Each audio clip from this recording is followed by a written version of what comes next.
ഇവിടെ മെത്രാപ്പോലിത്ത എന്നോട് പറഞ്ഞു, ഇവിടെ അപ്പടി പുല്ലായിരുന്നു, അതൊക്കെ മാറ്റി നമുക്ക് നല്ല യോഗ്യമാക്കി തന്നു. ആ പുല്ലിൻ്റെ അകത്ത് ആര് വസിച്ചു? പാമ്പ്. അതായത് ഈ ദൈവം സൃഷ്ടിച്ച മനോഹരമായി കിടന്ന ഈ സ്ഥലം ഒന്നും ചെയ്യാതെ ഇങ്ങനെ ഇവിടെ ഇട്ടിരുന്നതിൻ്റെ ഫലമായി പാമ്പിൻ്റെ സ്ഥലമായി മനുഷ്യൻ പാമ്പായിട്ടു. എന്നാലിപ്പോൾ എന്ത് ചെയ്തു? മെത്രാപ്പോലിത്തായുടെ നേതൃത്വത്തിൽ സഭ എന്ത് ചെയ്തു? പാമ്പിൻ്റെ വാസസ്ഥലം ദൈവത്തിൻ്റെ മക്കളുടേതാണ്.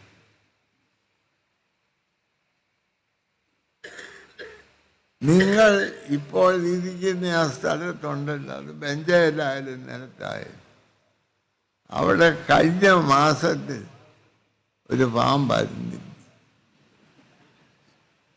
അവിടെയാണ് ഇപ്പോൾ നിങ്ങൾ കയറിയിരിക്കുന്നത്. ഒരു പാമ്പിനെയും പേടിപ്പിക്കുക. അതായത് പാമ്പിനെ സ്ത്രീയാക്കുന്ന സ്ഥലമാണ് മാലാമൻ കണ്ണ. സ്ത്രീയെ പാമ്പാക്കുന്ന സ്ഥലമാണ് ഏദൻ തോട്ടം. ദോഷങ്ങളെ നന്മയാക്കി ദോഷം ഇല്ലാതാക്കാനില്ല. ദോഷം ചെയ്യുന്ന മനുഷ്യനെ നന്മയോട് നിറയ്ക്കുക. അതുകൊണ്ട് ഞാൻ ആരെയും ഭയപ്പെടാൻ.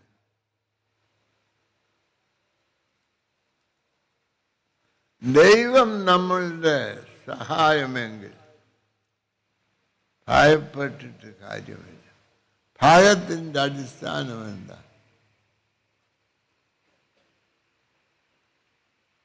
ശത്രുവിനെയുള്ള ഭയമാണ്. ഇത് ശത്രുവിനേക്കാൾ നമ്മൾ ശക്തന്മാരാണെങ്കിൽ, ഞാൻ ചെറുപ്പമായിരിക്കുമ്പോൾ 2 മാസം ഉള്ളപ്പോൾ എൻ്റെ അമ്മയുടെ ചെല്ലയ്ക്ക് ഒരടി കൊടുത്താൽ അമ്മയ്ക്ക് വേദനയുമില്ല, ഒന്നുമില്ല, അമ്മ ചിരിക്കും. അതാണ് ഞാൻ 32 വയസ്സുള്ള പോയിട്ട് അടി കൊടുത്താൽ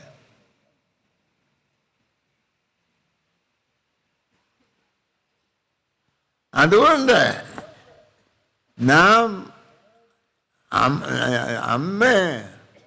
അമ്മയായി കണ്ട് അമ്മയുടെ ചെള്ളക്കടിയല്ല, അമ്മ എൻ്റെ ചെള്ളക്കടിക്കാൻ സ്വീകരിക്കുന്നതാണ്. അതാണ് മകൻ്റെ കഥ. ദൈവത്തോട് പ്രാർത്ഥിക്കുകയല്ല, ദൈവം നമ്മോട് പ്രാർത്ഥിക്കും.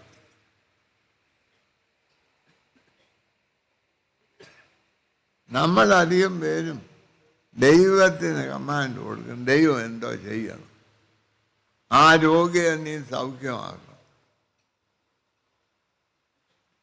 അതാ മധ്യസ്ഥ പ്രാർത്ഥന. ദൈവം അയാളെ വിളിക്കാൻ നിശ്ചയിച്ചിരിക്കും.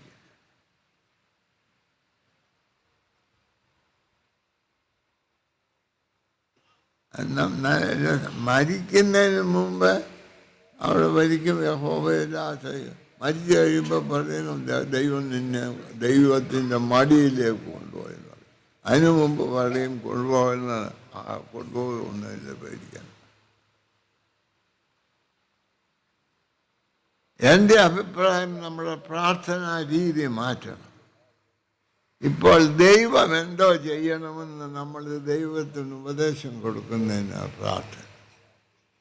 ഞാൻ എന്തോ ചെയ്യണമെന്ന് ദൈവത്തിൽ നിന്ന് ഉപദേശം സ്വീകരിക്കുന്നതാണ് വേദപുസ്തക അടിസ്ഥാനമായ പ്രാർത്ഥന എന്നാണ് എൻ്റെ വിചാരം. ഇന്ന് അവിടുത്തെ ചാക്കോച്ചൻ സുഖക്കേടായി വെല്ലൂർ ആശുപത്രിയിൽ കിടക്കുന്നു. നീ വേണ്ടത് ചെയ്യണം. നമ്മൾ പ്രാർത്ഥിച്ചു, ദൈവത്തിനൊരു ഓർഡർ കൊടുത്തു. അവിടെ വെല്ലൂർ ആശുപത്രിയിലെ ചാക്കോച്ചന് വേണ്ട കാര്യം നീ ചെയ്യണം. മാരാമൺ കൺവെൻഷൻ്റെ ഓർഡറിൽ ചെയ്യാതിരിക്കാൻ ഒക്കുമോ? അതോ ആ ചാക്കോച്ചൻ സൗഖ്യമാകണമെങ്കിൽ ദൈവമേ ഞങ്ങൾ മാരാമൺ കൺവെൻഷൻകാർ എന്ത് ചെയ്യണമെന്ന് ഞങ്ങളോട് പറയണം എന്നാണോ പ്രാർത്ഥിച്ചത്? പ്രാർത്ഥന അത്ര എളുപ്പമുള്ള കാര്യമല്ല. ഞാൻ ആവശ്യപ്പെടുന്ന ഈ കാര്യം നടപ്പിലാകുന്നതിന് ഞാൻ എന്ത് ചെയ്യണമെന്ന് നീ എന്നോട് പ്രാർത്ഥന. ഈ നമ്മളുടെയൊക്കെ പ്രാർത്ഥന ദൈവത്തോട് പ്രാർത്ഥിക്കുന്നു, ദൈവത്തിന് ഉത്തരം പറയാൻ സമയം തരും.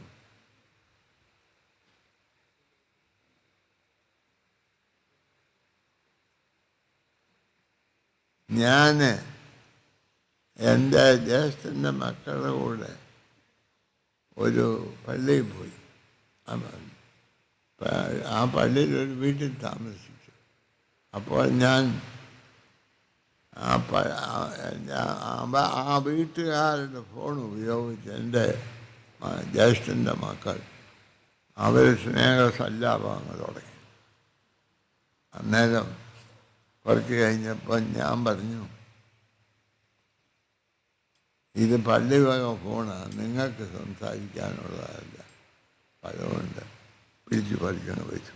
അപ്പോൾ അവർ തമ്മിൽ പറഞ്ഞ് ഞങ്ങളങ്ങോട്ട് വരുന്ന ഏത് ട്രെയിനിനാന്ന് ചോദിച്ചിരിക്കുമ്പോഴാണ് ഞാൻ അതിങ്ങ് പിടിച്ചു വച്ചു. അപ്പോൾ ഏത് ട്രെയിനിനാണ് വരുന്നതെന്ന് അറിയാൻ പറ്റി. അപ്പോൾ അവർ എന്ത് ചെയ്തു? തിരിച്ചു വിളിച്ചേച്ച് അത് ട്രെയിനുമൊക്കെ കണ്ടുപിടിച്ചൊക്കെ ശരിയായി.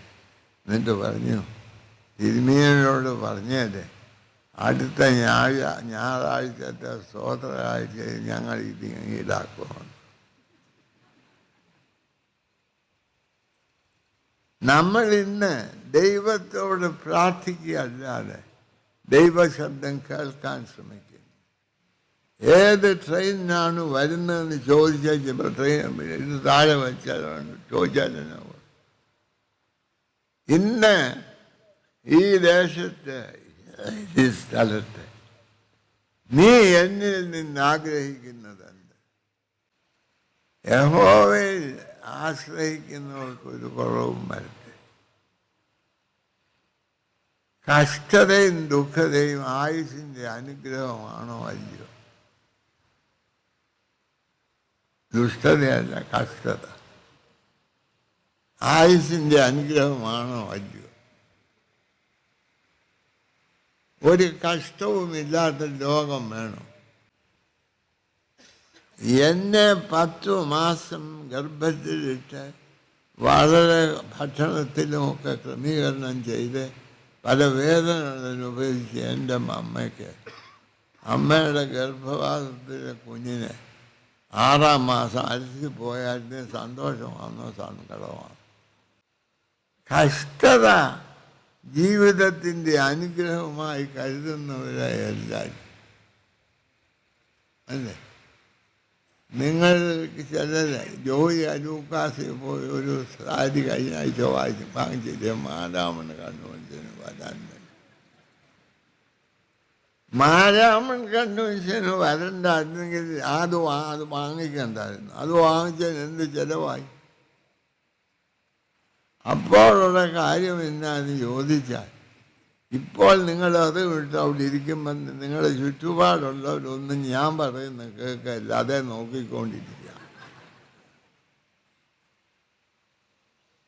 നമ്മുടെ ജീവിതത്തിൻ്റെ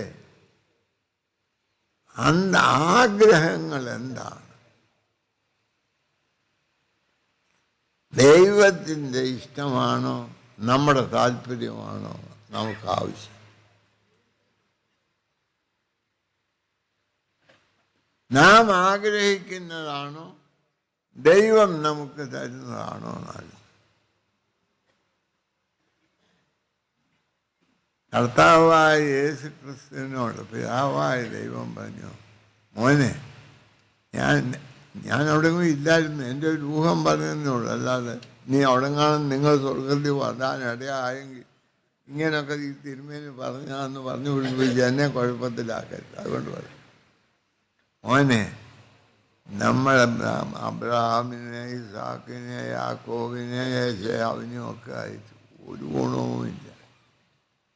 121 വർഷമായി ആരെല്ലാം സായിപ്പ്, മലാമ, തമിഴന്, ഹിന്ദിക്കാരന് എല്ലാം പ്രസംഗിച്ചായി. എന്നിട്ടും ആദ്യം മുതൽ എന്നേക്കും അപ്രകാരം ഉണ്ടായി.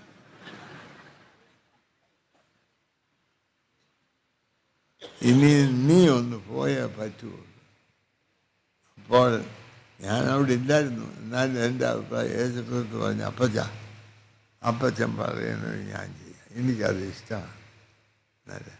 പക്ഷെ വലിയ ഗുണമുണ്ടാകും. അപ്പച്ചൻ ഈ 121 വർഷം നാലാവണ്ണം വന്നിരുന്ന കണ്ടിൻ്റെ മുമ്പിലിരിക്കും, കയ്യടിയൊക്കെ കണ്ടാൽ നേരെ സ്വർഗത്തിൽ, യോഗം തീരുന്നതിന് മുമ്പേ സ്വർഗത്തിൽ പോകുന്ന മറ്റുള്ള കയ്യടിയൊക്കെയാണ്. ഒരെണ്ണം നന്നായിട്ടുണ്ട്. മാർത്തോമ്മ സഭയിൽ ഈ ആളുകൾ വർഷങ്ങൾ കഴിയുന്തോറും ദൈവത്തോട് അനുരൂപരാകുന്നു, ദൈവത്തിൽ നന്യരാകും. അതുകൊണ്ട് നിങ്ങൾ ഭയപ്പെടരുത്.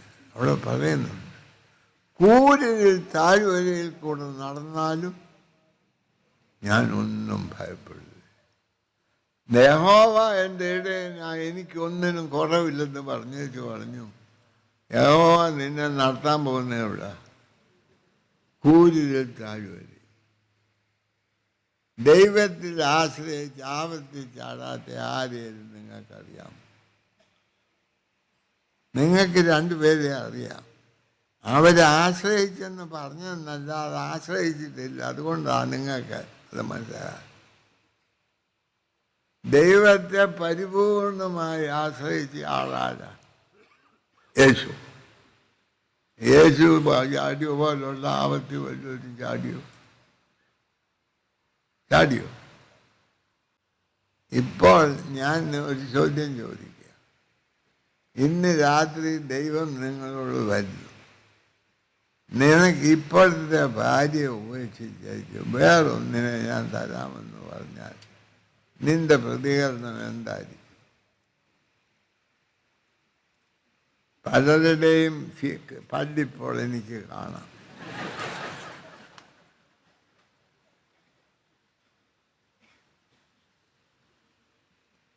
ദൈവം പിന്നെ അതായത് കൂരിൽ താഴ്വര നമ്മുടെ അനുഗ്രഹത്തിന് ആവശ്യമാണ്, അല്ലേ? ഇപ്പം പള്ളിക്കൂടത്തിൽ പോയി കണക്കെഴുതാതെ പണ്ടൊരു ആങ്ങളെയും പെങ്ങളും ഒരു ക്ലാസ്സിൽ പഠിക്കുക. അപ്പോൾ ആങ്ങളെ എന്ത് മിടുക്കനാണെന്ന് ഓർത്തോണം. അവൻ്റെ പെങ്ങൾ അവൻ്റെ ക്ലാസ്സിൽ പഠിക്കുക. അപ്പോൾ അവിടെ ഇരുന്ന് പശുവിനെ പറ്റി ഒരു ഉപന്യാസം എഴുതിക്കൊണ്ടുവരാൻ പറ്റും. ഇവൻ പെങ്ങൾ എഴുതിയ ആ ഉപന്യാസം പകർത്തി അങ്ങോട്ട് കൊടുത്തു. അപ്പോൾ സാറ് വായിച്ച നിൻ്റെ പെങ്ങൾ എഴുതിയാണ്. അത് സാറേ, ഞങ്ങളുടെ വീട്ടിൽ ഒരു പശുവേ ഉള്ളൂ, എന്നെ പേര്. അപ്പോൾ എഴുതുമ്പോൾ ഒരു പഠിക്കാതെ നടക്കണം. അവന് ആ പെങ്ങളുടെ അത്രയും മാർക്ക് കിട്ടണമെന്നുണ്ട്.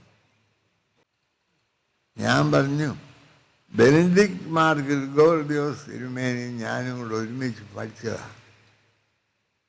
അപ്പം ഞങ്ങൾ ഉത്തരക്കടലാസ് എഴുതുമ്പോൾ തിരുമേനിയിലേത് വായിച്ച് വെച്ച് ഞങ്ങളുടെ സാറ് പറയും, ഇതിന് എത്ര മാർക്ക് കൊടുക്കാം, എന്ത് കൊടുക്കാം. എന്തേലും വായിച്ച് വെച്ചിട്ട് ഇതിനെത്ര മാർക്ക് കൊടുക്കാം. ഒരേ കാര്യമാണ് പറയുന്നത്. നമുക്ക് കൂരിൽ താഴ്വര നമ്മുടെ അനുഗ്രഹമായി കാണാൻ പഠിക്കണം. എന്തെന്ന് ചോദിച്ചാൽ, ആടിനെ ഒരു മലയിൽ ഭക്ഷണം ആട് തിന്നിറങ്ങ പുല്ലെല്ലാം തീരും. അപ്പുറത്തെ മലയിൽ പുല്ലുണ്ട്, പക്ഷെ അവിടെ പോകണമെങ്കിൽ കൂരിൽ താഴ്വരയിൽ കൂടെ നടക്കണം. കാരണം രണ്ടിൻ്റെയും ഇടയ്ക്ക് വെള്ളം വീണ് അവിടെ വലിയൊരു താഴ്വരയാണ്. അവിടെ ഒത്തിരി പുല്ലുണ്ട്, വലിയൊക്കെ അവിടെ സർപ്പമുണ്ട്, അവിടെ പുലിയുണ്ട്, സിംഹമുണ്ട്. അതിൽ കൂടെ നടന്നെങ്കിൽ മാത്രമേ അപ്പുറത്തെ പുല്ല് തിന്നാൻ ഒക്കൂ.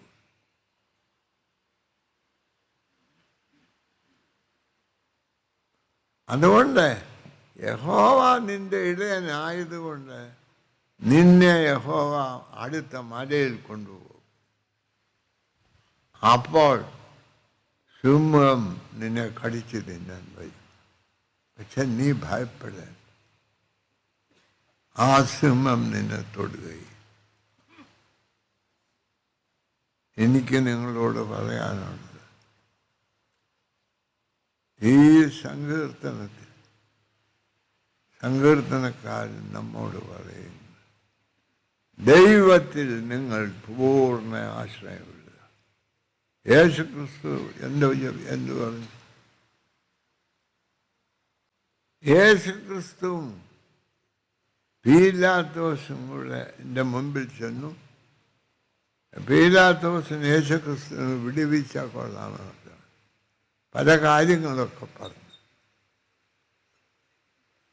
യേശുക്രിസ്തു പീലാത്തോസിനോട് ഒരക്ഷരം മിണ്ടുകയില്ല. പീലാത്തോസിന് ദേശായി. ഉടനെ പീലാത്തോസ് യേശുക്രിസ്തുവിനോട് എന്താ പറഞ്ഞു? നിന്റെ ജീവൻ എൻ്റെ കയ്യിലായിരിക്കുന്നെന്ന് നിനക്കറിയാമോ? നിന്നെ ക്രൂശിക്കാൻ വിധിച്ചിരിക്കുന്നു എന്ന് ഞാൻ പറഞ്ഞാൽ നീ ക്രൂശിക്കപ്പെടും. ആർക്കും നിന്നെ വിടാൻ. നിന്നെ ഞാൻ വിട്ടിരിക്കുന്നു എന്ന് പറഞ്ഞാൽ ക്രൂശിക്കാൻ ആർക്കും. നിന്റെ ഭാവി എൻ്റെ കയ്യിലാണെന്ന് എനിക്കറിയാമോ? നീ എന്നിട്ടാണ് അഹങ്കാരത്തോടുകൂടി എന്നോട് വർത്താനം പറയും എന്ന് ചോദിച്ചു. അപ്പോൾ കർത്താവ് തൻ്റെ നിശബ്ദത മാറ്റി പറഞ്ഞു, പോഷനെ നിനക്ക് അധികാരമേ ഉണ്ടോ? നിനക്കെന്നെ വിട്ടേക്കൊള്ളാമെന്ന് ആഗ്രഹമുണ്ട്. നീ ഇപ്പോഴെന്താ ഇതുവരെയായിട്ടും വീട്ടിൽ പോകാത്ത? ഭാര്യയെ പേടിച്ചില്ല. കാര്യം ഭാര്യയുടെ ചീറ്റത്ത് നീ അവിടെ വീട്ടിൽ കയറാനോ? എന്നാൽ എൻ്റെ ജീവൻ്റെ അധികാരമുള്ള പിതാവിനോട് ഇന്നലെ ഞാൻ സംസാരിക്കേണ്ടവനോട് ഞാൻ സംസാരിച്ചു. അവൻ പറഞ്ഞു, മകനെ നീ ഇത് കുടിച്ചുകൊള്ളു, ഞാൻ നിന്നോട് കൂടെ ഉണ്ടായി. സ്നേഹിതരെ, വിശ്വാസികളെ, കർത്താവിൽ വാത്സല്യമുള്ളവർ, നമുക്ക് നമ്മുടെ ജീവൻ, നമ്മുടെ സമൂഹം, നമ്മുടെ ഭാവി യേശു ക്രിസ്തുവിൻ്റെ കയ്യിലേക്ക് ഏൽപ്പിക്കും. അവിടെ സുരക്ഷിതമായ ഒരു ഭാവി, സുരക്ഷിതമായ ഒരു ജീവിതം. ഇന്ന് പല കാരണങ്ങൾ കൊണ്ട് കലുഷിതമായിരിക്കുന്നതും ഭയാനകവുമായ ഒരു സമൂഹത്തിൽ ജീവിക്കും. ഈ സമൂഹത്തെ രക്ഷപ്പെടുത്തുന്നതിനുള്ള മാർഗം ഇപ്പോൾ ഇവിടെ മാതാമണ്ണിരിക്കുന്ന ആളുകൾ നമ്മളുടെ ദൈവത്തോടുള്ള പ്രതികരണം ഇന്നത്തെ കേരളത്തിൻ്റെ ഭാവിയെ നിശ്ചയിക്കും. ലെജിസ്ലേറ്റീവ് അസംബ്ലിയാണോ ഈ കൺവെൻഷനാണോ കേരളത്തിൻ്റെ ഭാവി നിശ്ചയിക്കുന്നത്? എൻ്റെ അഭിപ്രായത്തിൽ ഈ കൺവെൻഷനിൽ ജയിക്കാൻ ദൈവം ഭാഗ്യം നൽകി. നമുക്ക് ആ ദൈവത്തിൻ്റെ ഇഷ്ടത്തിന്, ദൈവം നമ്മിൽ നിന്ന് ആഗ്രഹിക്കുന്ന കാര്യങ്ങൾ ദൈവഹിതപ്രകാരം നിർവഹിക്കാൻ നാം നമ്മെ തന്നെ ഇന്ന് സമർപ്പിക്കുന്നുവെങ്കിൽ കേരളത്തിൽ എത്രയോ പേര് നടന്ന് ക്ഷീണിച്ചു. നമ്മൾ ഇരുന്നിരുന്ന് കേരളത്തെ രക്ഷിക്കാൻ പോവുകയാണ്. ഈ കൺവെൻഷൻ യോഗം കേരളത്തെ സമാധാനവും സന്തോഷവും മനുഷ്യനെ കരുതുന്നതായ ഒരു സമൂഹവും സൃഷ്ടിച്ച് അനുഗ്രഹിക്കുന്നതിന് ദൈവം നമ്മെ ആശീർവദിക്കട്ടെ, വഴി നടത്തട്ടെ എന്ന് പ്രാർത്ഥിച്ചുകൊണ്ട് ഞാൻ എൻ്റെ വാക്കുകളെ അവസാനിപ്പിച്ചു. മലങ്കര മാർത്തോമാ സുറിയാനി സഭയുടെ വലിയ മെത്രാപ്പൊലീത്തായിരിക്കുന്ന അഭിവന്യ ഡോക്ടർ ഫിലിപ്പോസ് മാർ ക്രിസോസ്റ്റം വലിയ മെത്രാപ്പൊലീത്ത തിരുമേനിയുടെ മനസ്സിലുദിച്ചതായൊരു വലിയ ആഗ്രഹമായിരുന്നു മാരാമൺ കൺവെൻഷനിൽ സംബന്ധിക്കുന്നതായ ആളുകൾക്ക് ഉച്ചയ്ക്ക് ഭക്ഷണം നൽകുക എന്നുള്ളത്. തിരുമേനിയുടെ ആ ഒരു വലിയ താല്പര്യം കോഴഞ്ചേരി സെൻറ് തോമസ് മാർത്തോമാ ഇടവക ഏറ്റെടുക്കുകയും ഈ 9 വർഷങ്ങളിലായി ആ വലിയ ശുശ്രൂഷ ഏറ്റവും ഭംഗിയായി നിറവേറ്റുവാനായിട്ട് ഇടയായിത്തീരുകയും ചെയ്യുന്നു. ഇടവകയുടെ പൂർണ്ണമായിട്ടുള്ള ഉത്തരവാദിത്വത്തിലാകുന്നു ഈ വലിയ ശുശ്രൂഷ നിറവേറ്റുന്നത്. ഇതിനാവശ്യമായിട്ടുള്ള സാമ്പത്തികമായിട്ടുള്ള ക്രമീകരണങ്ങൾ ചെയ്യുന്നത് ഇടവക ജനങ്ങളിൽ നിന്ന് ലഭിക്കുന്നതായ സംഭാവനകൾ ആകും. എല്ലാവരുടെയും ആത്മാർത്ഥമായിട്ടുള്ളൊരു സഹകരണം ഇതിൻ്റെ പിൻപിൽ ഉണ്ട്. ഈ ഭക്ഷണപ്പൊതിയുടെ ക്രമീകരണത്തിൽ അതിൻ്റെ ഏറ്റവും ചെറുതും വലുതുമായിട്ടുള്ള എല്ലാ കാര്യങ്ങളും ഇടവകയിലെ ആവാലവൃത്തം ആളുകളും ഒരുമിച്ച് ചേർന്ന് നിന്നുകൊണ്ടാകുന്നു അത് നിർവഹിക്കുന്നത്. ഈ ഭക്ഷണ പൊതിയിലൂടെ ലഭിക്കുന്നതായ സാമ്പത്തികമായിട്ടുള്ള വരുമാനം ഭക്ഷണപ്പൊതിയുടെ ചെലവുകൾക്ക് വിനിയോഗിച്ചതിന് ശേഷം ബാക്കി വരുന്നത് കോഴഞ്ചേരിയിലും ചുറ്റുപാടുള്ളതായ 5 പഞ്ചായത്തുകളിലെ മാരകമായിട്ടുള്ള രോഗങ്ങൾക്ക് അടിമകളായിരിക്കുന്ന ആളുകൾക്ക് നൽകുന്നതായ ഒരു പതിവാകും. കഴിഞ്ഞ വർഷം ഈ രീതിയിൽ 14 ലക്ഷം രൂപ ഈ 5 പഞ്ചായത്തുകളിൽ ക്യാൻസർ, കിഡ്നി സംബന്ധമായ രോഗങ്ങൾ, അതുപോലെ തന്നെ മറ്റ് മാരകമായ രോഗത്തിനടിമകളായിരുന്ന ആളുകൾക്ക് നൽകുവാനായിട്ട് ഇടയായിട്ടുണ്ട്.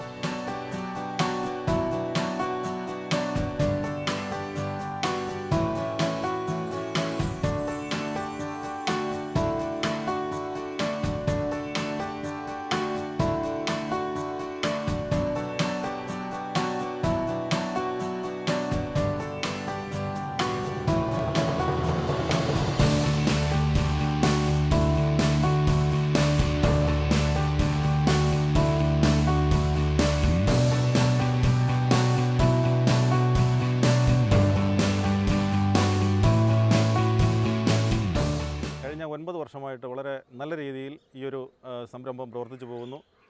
കൺവെൻഷൻ വരുന്നതായിട്ടുള്ള വിശ്വാസികൾക്ക് നല്ല രീതിയിലുള്ള ഭക്ഷണം ഇവിടെ നിന്ന് ഞങ്ങൾ പൊതിയായിട്ട് നൽകുകയാണ്. വാഴയിലയിൽ പൊതിഞ്ഞ ചോറും അതിനകത്ത് വേണ്ടുന്ന എല്ലാവിധ മറ്റ് കൂട്ടാനുകളുമായിട്ട് ചേർന്നിട്ടുള്ള ഒരു നല്ല വിഭവസമൃദ്ധമായ ഒരു പൊതിയാണ് ഞങ്ങൾ നൽകിക്കൊണ്ടിരിക്കുന്നത്. എല്ലാ വിശ്വാസികൾക്കും അത് സ്വീകരിക്കുവാനും അത് ഭക്ഷണം കഴിച്ച് നല്ല രീതിയിൽ അടുത്ത യോഗങ്ങൾ കേൾക്കുവാനുമുള്ളൊരു അവസരമാണ് ഇവിടുന്ന് ഒരുക്കുന്നത്. ഈ ഒരു സംരംഭത്തിന് കോഴഞ്ചേരി മാർത്തോമാ ഇടവകയുടെ എല്ലാ സംഘടനകളും വളരെ നല്ല രീതിയിൽ പ്രവർത്തിച്ചുകൊണ്ടിരിക്കുന്നു. എല്ലാവരുടെയും സഹായ സഹകരണങ്ങൾ വളരെ നല്ല രീതിയിലുണ്ട്. 121ാമത് മാരാമൺ കൺവെൻഷന് ഞങ്ങളുടെ ഇടവകയുടെ എല്ലാവിധ ആശംസകളും നേരുന്നതോടൊപ്പം ദൈവം തമ്പുരാൻ എല്ലാവരും അനുഗ്രഹിക്കട്ടെ എന്ന് പ്രാർത്ഥിച്ചുകൊള്ളുന്നു.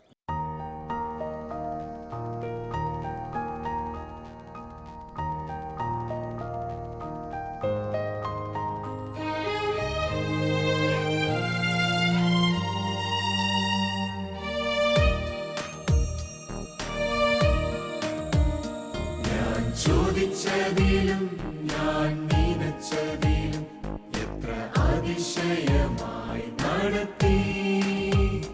എന്റെ വേദനയിലും എൻ കണ്ണീരിലും എത്ര വിശ്വസ്തനായി എന്നെ കരുതി.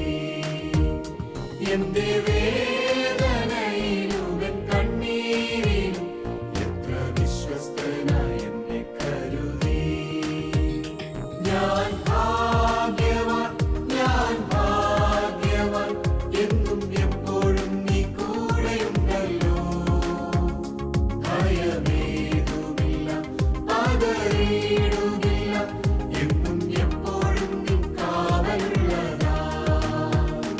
ഞാൻ